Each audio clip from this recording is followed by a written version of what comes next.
I never considered myself extraordinary, just an average guy with a stable job, a modest lifestyle, and a deep appreciation for financial responsibility.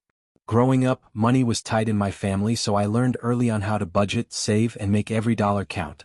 I wasn't wealthy by any means, but I had no debt, a solid emergency fund, and enough savings to feel comfortable about the future. That's why, when I met Olivia, I was drawn to her in a way I hadn't been with anyone before. She was my opposite in so many ways, free-spirited, spontaneous, and full of life. She had this effortless charm, the kind that made every moment feel special, whether we were at a fancy dinner or just grabbing gas station snacks on a road trip. Being with her felt like a breath of fresh air, an escape from the structured, cautious way I usually lived. For the first year of our relationship, our differences didn't seem like a big deal. Sure, I noticed she liked to splurge on things I wouldn't, designer handbags, luxury skincare, impromptu weekend getaways, but I told myself it wasn't my place to judge. It was her money, her life. If she wanted to enjoy the finer things, who was I to argue? Besides, I liked treating her too. But looking back, there were warning signs from the start, little comments she'd make, hints about her financial stress that I ignored. At the time, I figured she was just venting like we all do. It wasn't until much later that I realized I should have been paying more attention. Subscribe to the channel so you don't miss more incredible stories. At first, Olivia's spending habits were just another part of her personality, one of those quirks that made her who she was. She loved shopping, fancy brunches with friends, and spontaneous trips to the spa. While I was more of a save-for-the-future type, she believed in living in the moment. I figured our differences balanced each other out. Every now and then, though, she'd say things that stuck with me. "Ugh, credit cards are the worst," she sighed once after checking her phone. Another time, after booking a last-minute getaway with her friends, she groaned, "I hate how expensive everything is these days."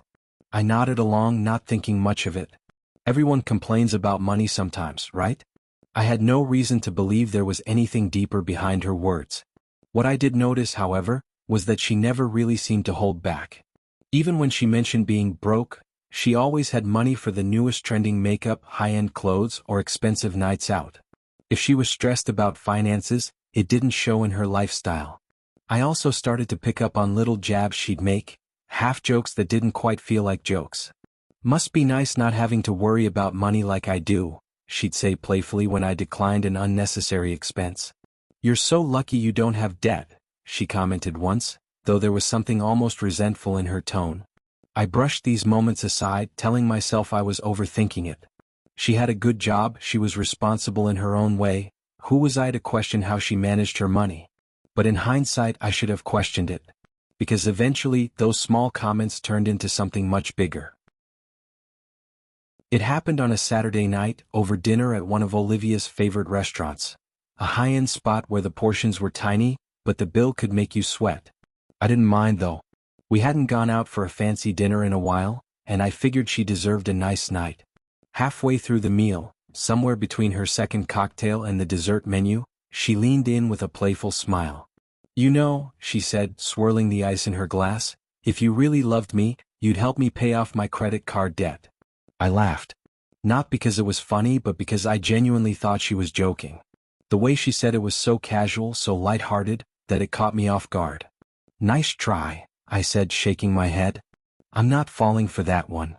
But Olivia didn't laugh. She just tilted her head and gave me that same small, unreadable smile. "No, I'm serious," she said. "Would you?" For a moment I froze, unsure of how to respond. Who says that? It felt like a trap, like something I wasn't supposed to answer the wrong way. "That's a big ask," I finally said, trying to keep my voice neutral. She shrugged, taking a sip of her drink. "Forget it," she said. "I was just testing you." "Testing me? Testing me for what?" The rest of the night carried on as if nothing had happened, but I couldn't shake the feeling that something wasn't right. Maybe she just had a little too much to drink. Maybe it was just a bad joke. At least that's what I told myself. But a few days later she brought it up again, only this time she was dead serious. A few days after that dinner, Olivia and I were at her apartment, curled up on the couch, watching Netflix. It was one of those lazy nights where neither of us had much energy for conversation. But then, out of nowhere, she sighed and muted the TV. "I've been thinking about what I said the other night," she started, looking at me intently. I glanced over, already knowing where this was going. About what? I asked, playing dumb. My credit card debt, she said. I wasn't joking, you know. It would really mean a lot if you could help me out, just a little. This time there was no playful smile, no teasing tone. She was serious. I sat up, shifting uncomfortably. Liv, I don't think that's a good idea. She frowned. Why not? It's not like I'm asking you to pay all of it off. Just help me get ahead a little. I tried to choose my words carefully. Because we're not married. I don't think it's smart to mix finances like that when we're still just dating. Olivia's lips pressed together, and for a moment, I thought she'd let it go.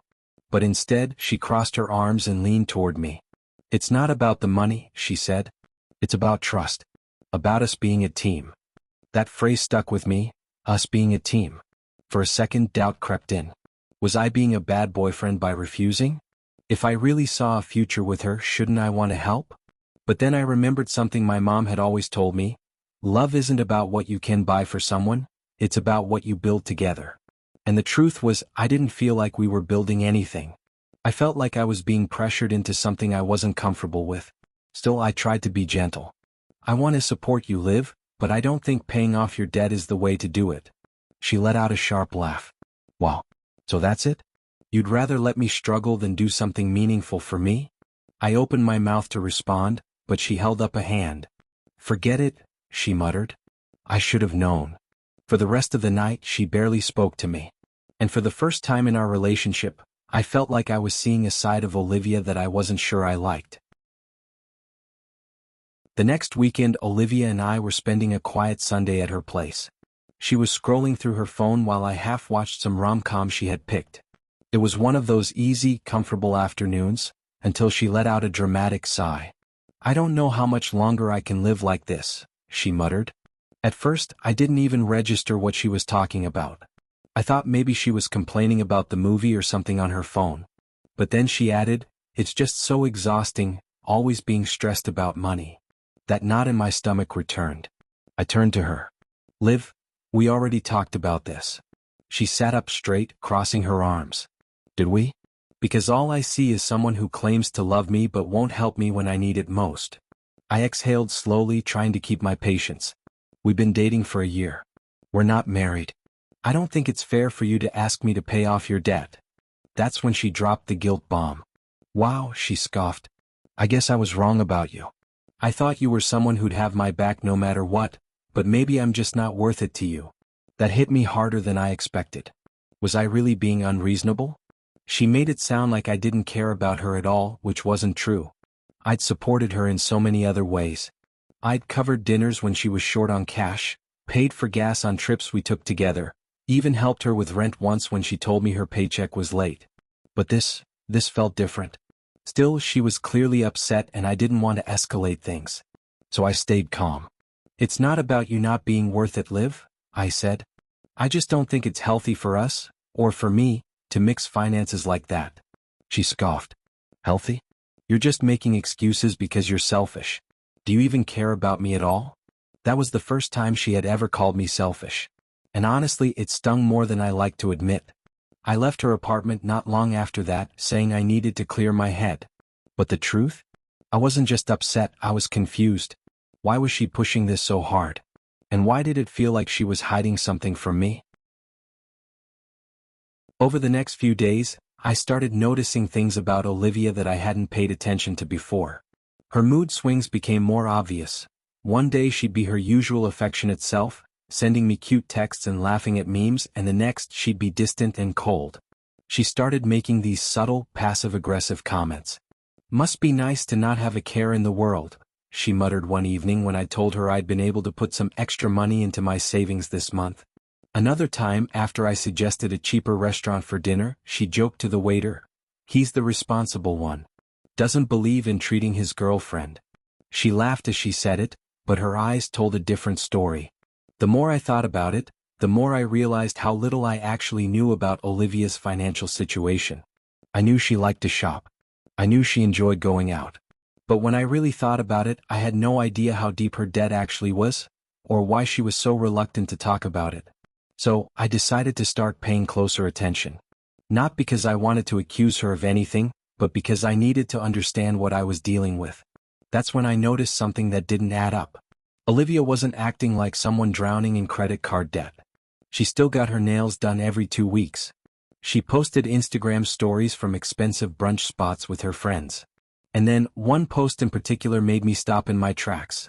A picture of her holding a designer handbag with the caption, "Sometimes you just have to treat yourself." Self-love.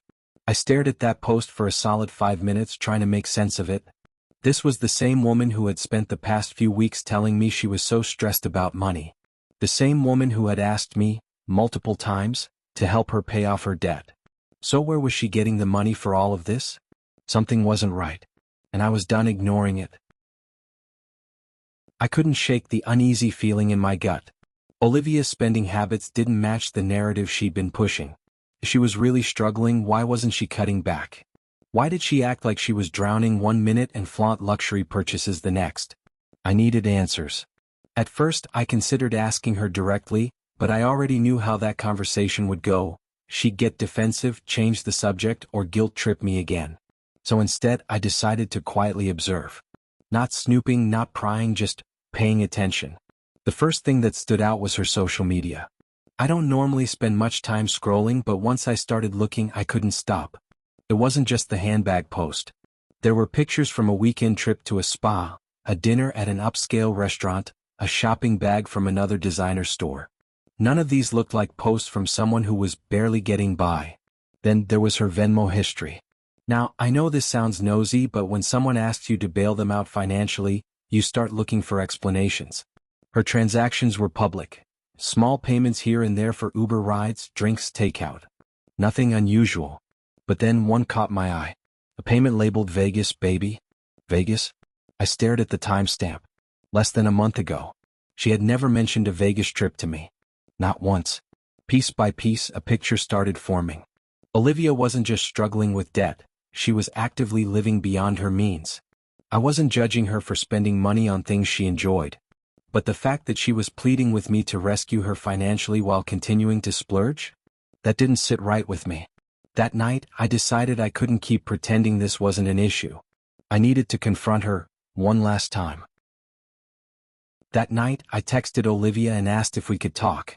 She responded with a simple, "Sure," but I could tell from the short reply that she wasn't thrilled.